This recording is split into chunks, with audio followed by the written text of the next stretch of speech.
Bonjour à toutes et à tous, je suis très content de vous retrouver pour un nouvel épisode de Catastrophe. Donc ce sont des cas cliniques, on arrive à l'épisode 35, n'hésitez pas à voir les précédents. Donc ça va se dérouler comme un cas clinique que vous pouvez faire pour vous entraîner. Je vais vous poser des questions sur des cas qui ont existé ou partiellement créés. Alors vous êtes aux urgences et il est 22 heures. Il y a l'infirmière de l'accueil qui vous appelle puisqu'un homme vient d'arriver. C'est un homme de 30 ans qui est extrêmement agité. Il ne tient pas en place sur le brancard, il veut mourir, c'est ce qu'il répète. Et il a des légères sueurs tout de même. L'infirmière vous présente les paramètres qu'elle a pris.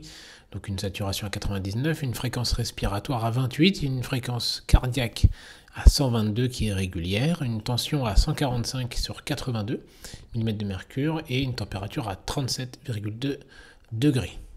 Alors la première question, ça peut être des QCM parfois ou à choix unique, mais là je vous demande quels paramètres vous manque-t-il pour prendre des décisions.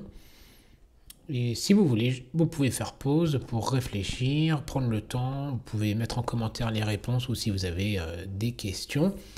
Je vais vous donner la réponse si vous voulez encore faire pause.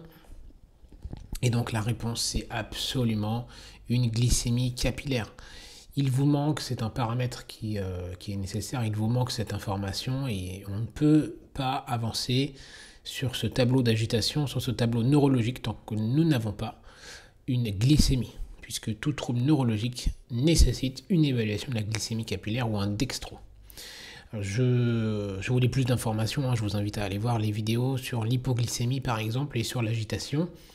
Et eh bien on va avancer. Vous avez donc la glycémie qui était 1,32. Quelles sont vos hypothèses diagnostiques à ce stade? Donc je vous rappelle, il ne tient pas en place sur le brancard, il veut mourir, il a de légères sueurs. Vous n'avez pas plus d'informations puisque vous n'avez pas le temps de lire les documents que les ambulanciers vous ont apportés. Proposition A, une hyperthyroïdie, B, une intoxication alcoolique, C, une embolie pulmonaire, D, un phéochromocytome, ou E, une hypoglycémie. Je vous laisse faire pause et je vais vous donner les réponses. Alors pour les réponses des hypothèses diagnostiques, même s'il n'y a pas que ces quatre-là, en tout cas c'est les quatre corrects, c'est-à-dire l'hyperthyroïdie qui peut se manifester par un état d'agitation, une intoxication alcoolique qui est tout à fait possible, d'autant plus que il est relativement tard, même s'il n'y a pas d'heure, mais ça peut correspondre. Une embolie pulmonaire, ça peut aussi effectivement être le cas, même si on devait critiquer, on pourrait dire que la saturation est quand même bien conservée. Alors le patient est polypnéique avec 28, il y a une certaine compensation respiratoire. Il nous faudrait plus d'informations. La fréquence cardiaque, en revanche, est un argument pour effectivement l'embolie pulmonaire. Le phéochromocytome, pourquoi pas, même s'il n'y a pas d'hypertension au moment où on examine le patient, ça peut effectivement être un diagnostic d'agitation à ce moment-là. Et l'hypoglycémie, vous venez de l'éliminer, donc c'est pas possible que ce soit une hypoglycémie. Pour les autres diagnostics, je vous laisserai voir les vidéos disponibles sur la chaîne. Alors vous êtes toujours en face de ce patient et vous demandez à voir la fiche du bilan et vous voyez que le patient a été emmené par des ambulanciers qui voulaient mourir et il déclare avoir pris de lui-même il y a 3 heures 4000 mg de tramadol, 16 g de doliprane, sans prise d'alcool. En tout cas, c'est ce qu'il déclare. Et donc la question, c'est quel bilan paraclinique prescrivez-vous immédiatement? Donc là, vous avez ces informations-là. Qu'est-ce que vous prescrivez?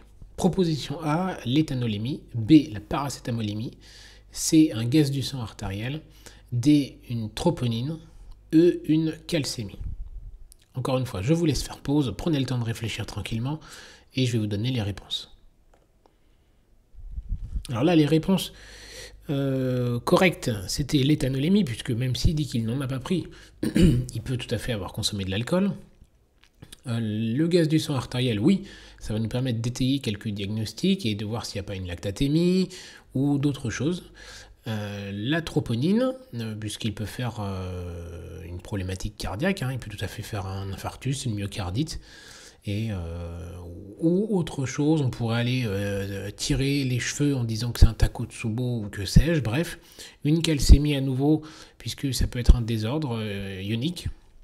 Donc oui, il faut viser large. C'est pas parce qu'il déclare avoir pris quelque chose qu'il a forcément pris. Il peut avoir un état d'agitation expliqué par autre chose. Alors la paracétamolémie, pourquoi non? Eh bien, on va le voir. Après, on va voir pourquoi exactement. Mais pour l'instant, on n'est pas à 4 heures de la prise du paracétamol. Et dans tous les cas, ça ne va pas changer votre prise en charge. Il n'y a pas plus d'informations à vous délivrer. Vous êtes toujours en face de ce patient. Quelle thérapeutique, avec un S ou pas d'S, sont indiquées? Plusieurs propositions. Je vous propose pour le A, une voie d'abord. B, N-acétylcystéine selon le protocole local ou selon le protocole habituel. L'antidote que l'on pourrait utiliser, par exemple, naloxone. La réponse D, l'hémodialyse. Réponse E, un remplissage vasculaire par NaCl, 500 ml par 20 minutes. À nouveau, prenez le temps de réfléchir et je vais vous donner les bonnes réponses. Et les bonnes réponses, alors il y a des erreurs, il y a des réponses qui ne sont pas correctes et d'autres qui sont réellement dangereuses pour le patient, raison pour lesquelles elles sont notées en rouge. Alors une voie d'abord, non. Vu le tableau suspecté, qui peut tout à fait correspondre à ce qui est suspecté, il va falloir mettre deux voies d'abord. Donc une non, deux oui. N-acétylcystéine selon le protocole, oui, puisque a priori, le patient a une intoxication au paracétamol, c'est le Doliprane, qui est toxique, ou en tout cas supposé toxique. Et donc on ne va pas attendre un certain dosage.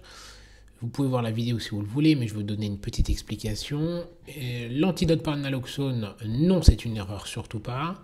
Ça ne correspond pas à ça, c'est pour autre chose. Tout ce que vous risquez de faire dans cet état, c'est éventuellement de lui provoquer une crise d'épilepsie qui ne répondra pas au benzo. Alors, ce serait dommage. L'hémodialyse, non. Il n'y a pas de... Ces molécules-là, en tout cas, suspectées, ne sont pas dialysables. Il n'y en a pas beaucoup. Et en plus, voilà, celle-là, donc le tramadol et le doliprane, ne sont pas dialysables. Le remplissage vasculaire, oui, pour plusieurs raisons. De toute façon, les patients intoxiqués, on doit tous les hydrater pour favoriser la diurèse et ou pour ne pas avoir un temps de retard si jamais il y a besoin d'intuber le patient. Donc oui, remplissage vasculaire, il faut y aller. Petit point sur la situation, vous êtes face à un patient qui est donc agité, il y a plusieurs causes à évoquer. Vous pouvez retrouver le topo qui était associé. Les causes toxiques, évidemment, sont à privilégier chez ce patient. Mais n'oubliez pas les causes métaboliques, l'hypoglycémie et l'hyperglycémie. J'en ai entouré 3 des causes, c'est impératif de l'évoquer. Les troubles électrolytiques, il y a la calcémie dedans, l'hyperthyroïdie à nouveau.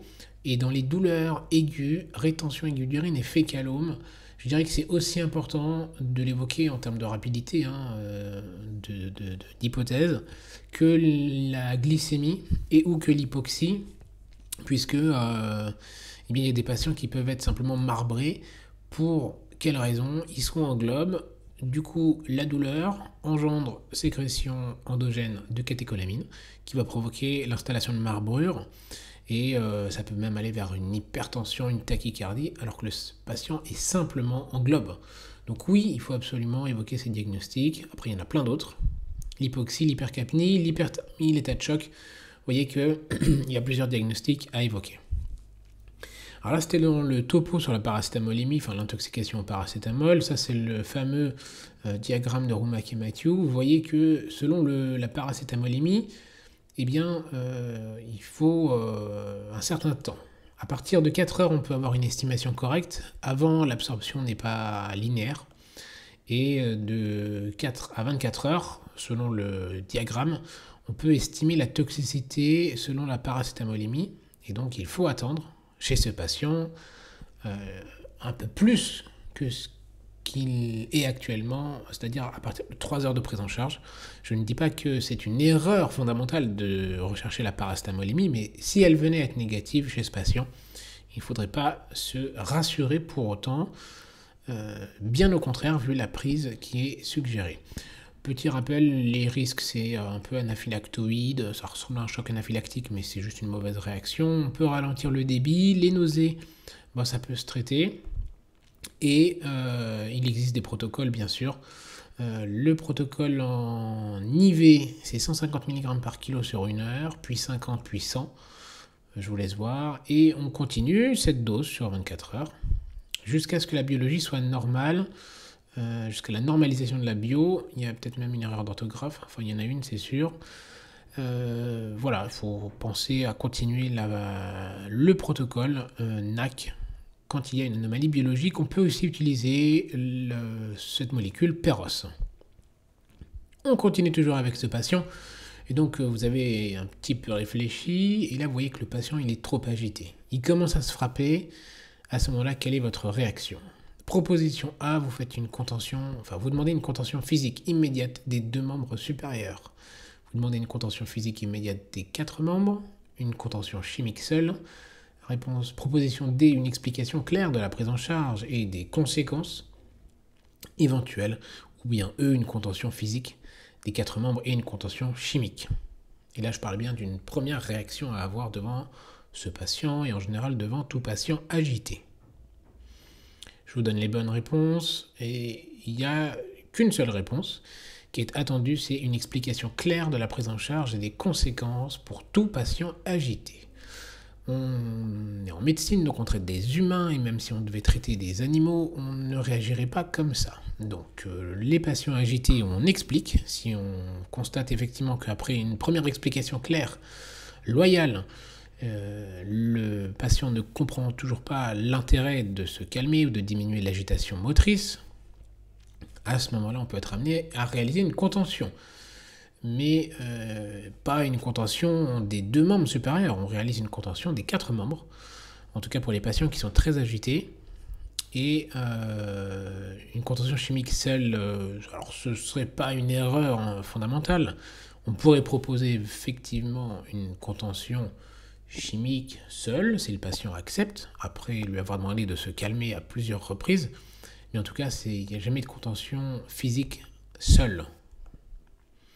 Voilà pourquoi les réponses étaient justes et fausses. Et donc malgré vos explications, puisque vous avez pris tout de même le temps de lui expliquer, le patient ne se calme pas. Et donc vous décidez la contention pour la sécurité du patient et vous souhaitez utiliser une molécule. L'infirmière a réussi à poser 2 voies veineuses.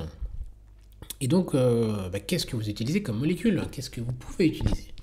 Les différentes propositions. Donc proposition A, de la morphine 3 mg intraveineux, du Valium 10 mg Peros, du Valium 10 mg IV, du Midazolam 1 mg IV, ou alors la proposition E, de la kétamine 30 mg IV.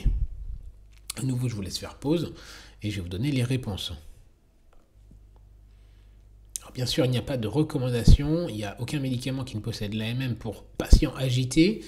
Ce serait un peu cocasse tout de même, mais il y a différentes molécules qu'on peut utiliser, en tout cas surtout pas la morphine, c'est un antalgique, même s'il a un petit effet sédatif, ça ne doit pas du tout être utilisé pour ça, donc clairement c'est faux. Le Valium Peros, vous imaginez que si le patient est dans cet état, il va difficilement accepter, je dirais que c'est clairement une perte de temps. Si vous en êtes déjà là, il faut aller vite et je pense que la proposition, en tout cas Peros, est vraiment fausse. Le Valium IV, ça peut se faire, 10 mg, ou Midazolam, 1 mg. Ça peut être 5 ou 10 mg intraveineux pour le Valium, selon le poids du patient, selon les insuffisances d'organes éventuelles, et surtout respiratoire par exemple, mais pas que, et l'âge. Bref, il y a plusieurs choses à prendre en compte. L'idée étant de vous faire comprendre un peu la démarche intellectuelle. Donc une benzo, c'est très bien pour ce patient. En revanche, la kétamine, 30 mg IV, alors c'est une dose qui est très importante, mais non. Alors c'est habituellement plutôt 20 mg IV avec une benzo, c'est-à-dire un peu de midazolam pour pouvoir limiter les effets psychodysleptiques pour tout ce qui est hallucination et mauvaise tolérance psychiatrique. En revanche, kétamine 30 mg IV, là ce serait une très grosse dose. D'une part, ce serait une dose trop importante à utiliser seule. Et en plus de ça, le patient est très agité. Donc si vous donnez cette molécule qui est potentiellement à risque, est mauvais, pas bien tolérée, les choses risquent de très mal se passer pour le patient. Un petit rappel sur la gestion de l'agitation. La contention physique et chimique, c'est une prescription, contention physique, une prescription médicale dans l'heure, qui doit être rapide. Après une explication et un refus de médication féroce par le patient qui nécessite une surveillance, puisqu'il y a un risque de décès. Ça arrive, c'est déjà arrivé, que le patient retourne un brancard. Donc il faut faire quand même attention. On met le brancard contre le mur et on limite les points de compression. Pour la contention chimique, il y a plusieurs molécules, je vous laisserai voir le topo. Là, je redonne quelques exemples. Et pour ce patient, en tout cas, c'était nécessaire de lui donner une benzodiazépine. Et donc, le patient, effectivement, est contentionné.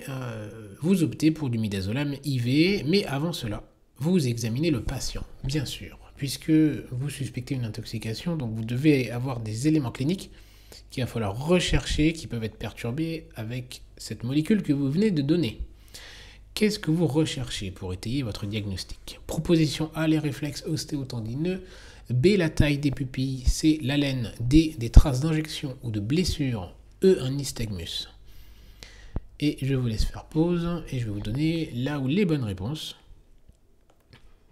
Et donc, tout était correct. Il va falloir surtout s'attarder sur ces choses-là. Les réflexes ostéotendineux, est-ce qu'ils sont plutôt très vifs, polycinétiques? Est-ce qu'ils sont absents?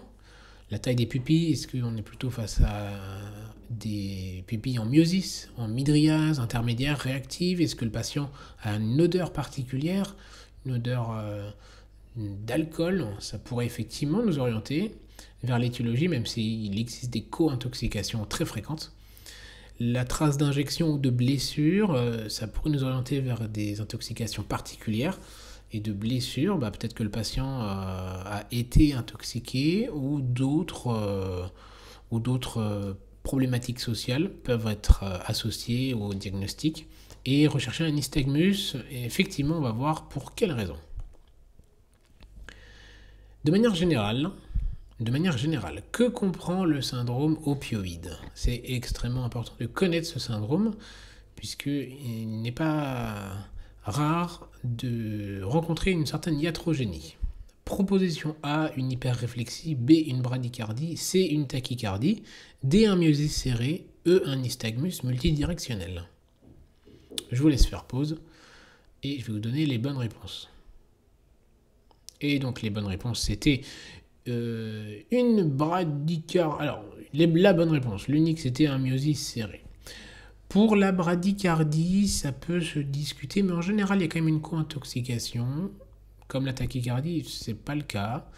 Pas pour cette intoxication en tout cas, c'est pas ce qui vraiment définit le syndrome opioïde. Le nystagmus multidirectionnel, de la même manière, ça doit plutôt vous orienter vers une cause organique, mais c'est pas nécessairement exclu. Mais c'est pas ça qu'il faut retenir, vraiment pas, et sûrement pas une hyperréflexie. En tout cas, c'est pas s'il y a une hyperréflexie et une intoxication aux opioïdes, il y a peut-être quelque chose derrière. La triade typique, c'est une certaine somnolence avec les pupilles en myosis serrée, une atteinte pulmonaire avec une bradypnée et parfois, mais rarement, une bradycardie. Je ne l'ai pas compté juste puisque c'est pas vraiment le tableau général. À nouveau, de manière générale, que comprend le syndrome atropinique? Vous aurez compris, on joue beaucoup avec les toxiques. Proposition A, des sueurs. B, une bradycardie. C, une tachycardie. D, un myosis serré. E, une agitation. Je vous laisse faire pause à nouveau. Et donc là, les bonnes réponses étaient une tachycardie et une agitation. Le patient n'est pas en sueur, et vraiment pas en sueur. J'insiste énormément dessus, puisque le différentiel du syndrome atropinique, c'est un petit peu ce que l'on rencontre chez ce patient. Et une bradycardie, non, parce que c'est une tachycardie, on l'a vu. Et le myosis serré, c'est une mydriase. Si vous voulez vous en rappeler, eh bien, il y a le topo qui est dessus, qui est sur la chaîne. sur les différents toxidromes, extrêmement important à maîtriser. Je vous ai fait ce petit dessin pour vous rappeler dans le désert comme il fait chaud, donc le patient est rouge avec les pupilles en mydriase, avec ce tableau du désert pour vous dire qu'il est sec, contrairement à d'autres intoxications où il y a effectivement un patient diaphorétique, il est en sueur avec des diarrhées, etc. Ce qui n'est pas du tout le cas, il y a des tremblements et des hallucinations par ailleurs. Vous voyez, une bouche sèche, etc. Allez voir la vidéo, elle est pas mal faite pour retenir un petit peu tout ça. Alors notre patient, parce qu'on va quand même traiter ce patient, malgré les contentions et tout ce qu'on lui a donné, eh bien c'est pas le passage, mais c'est le patient, autant pour moi, il réussit à s'arracher les perfusions, il est encore agité en sueur, tachycarde, il a des réflexes vifs, diffus et un clonus oculaire. Cet examen peut correspondre à une intoxication aux molécules suivantes.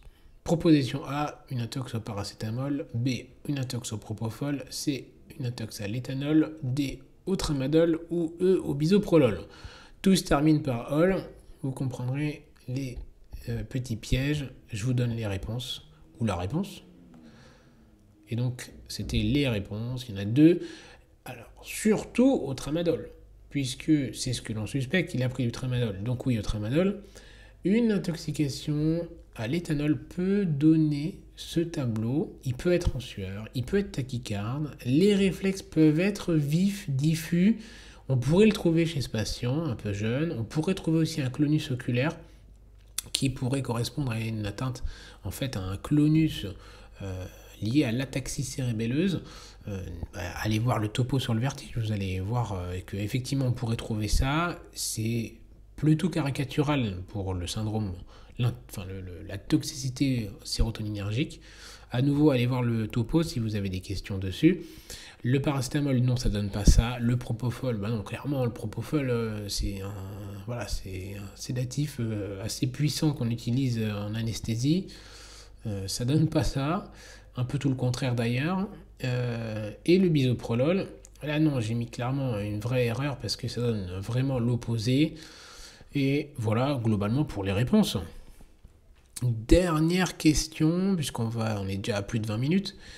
Vous voyez que globalement c'est un peu compliqué avec ce patient qui s'arrache tout. La gazométrie artérielle est normale, le potassium et le lactate est normal et le patient n'a pas de voie veineuse. Il n'a donc plus rien puisque c'est tout arraché. Qu'est-ce que vous pouvez utiliser comme molécule et voie d'administration? Proposition A, de la kétamine intramusculaire. B, du midazolam intramusculaire.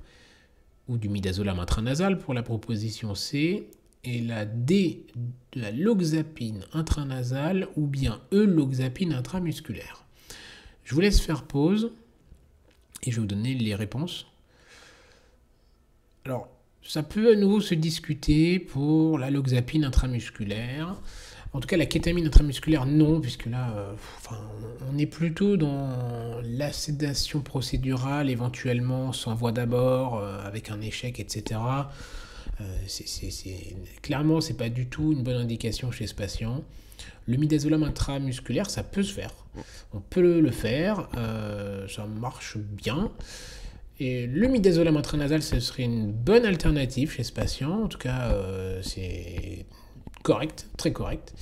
La proposition D, la loxapine, le Loxapac, c'est intramusculaire. C'est Péros, éventuellement, si on veut, mais c'est pas intranasal. On ne peut pas tout donner en intranasal, ça c'est sûr. Et la loxapine intramusculaire, oui, sachant que la loxapine aura ce petit délai d'action, il faudra compter au moins 10-15 minutes. Et donc, 10-15 minutes chez un patient qui est très agité, j'ai pas mis que c'était une réponse fausse, mais ce serait quand même discutable, même si beaucoup ont l'habitude de mettre de la loxapine, Loxapac, en intramusculaire, c'est long, c'est long pour le patient, et il reçoit comme une piqûre, c'est violent, psychologiquement c'est assez violent, ça fait beaucoup d'agitation, donc il faut être rapide, efficace, on n'a pas le temps d'attendre, c'est midazolam, je pense, la meilleure solution. Un petit rappel sur la voie d'abord intranasale, n'hésitez pas à voir le topo complet. Il y a un certain volume à administrer. On ne va pas administrer 15 ml, vous vous en doutez, sinon ça s'appelle une noyade en fait. Donc 1 millilitre plus un tout petit volume d'espace mort nécessaire à administrer. Donc si on veut donner 1 millilitre de solution, il faut rajouter 0,1 millilitre de sérum physiologique. C'est bien parce que ça permet de s'affranchir du premier passage hépatique, c'est facile, c'est plutôt indolore. Parfois ça irrite, évidemment il faut une surveillance. Le gros volume, un risque de perte avec ingestion au final. Et on évite de le donner quand il y a un risque d'obstruction nasopharyngée. Les contre-indications, évidemment, c'est plutôt tout ce qui tourne autour des causes locales. Et en utilisation, vous voyez, le midazolam, c'est très intéressant, même en cas de convulsion. On fait 10 mg intranasal. Pour la kétamine, on peut l'utiliser, ça marche très bien avec sufentanil. N'hésitez pas à voir la vidéo d'ailleurs que j'ai faite dessus. Si vous voulez plus de détails sur les autres voies d'abord disponibles. Et on a fini avec ce patient. Et voilà, le cas est terminé, mais j'espère que ça vous a plu. Si c'était le cas, ne manquez pas de vous abonner, de cliquer sur la cloche des notifications, de mettre un pouce bleu, de faire un tour si vous voulez sur Amazon pour voir ce livre sur réussir ses études, apprenez sans limite. Et éventuellement, si vous voulez prendre des notes pour les cours, les carnets de notes que j'ai aussi fait. Quant à moi, il ne me reste plus qu'à vous dire de prendre soin de vous et de vos patients, bien sûr.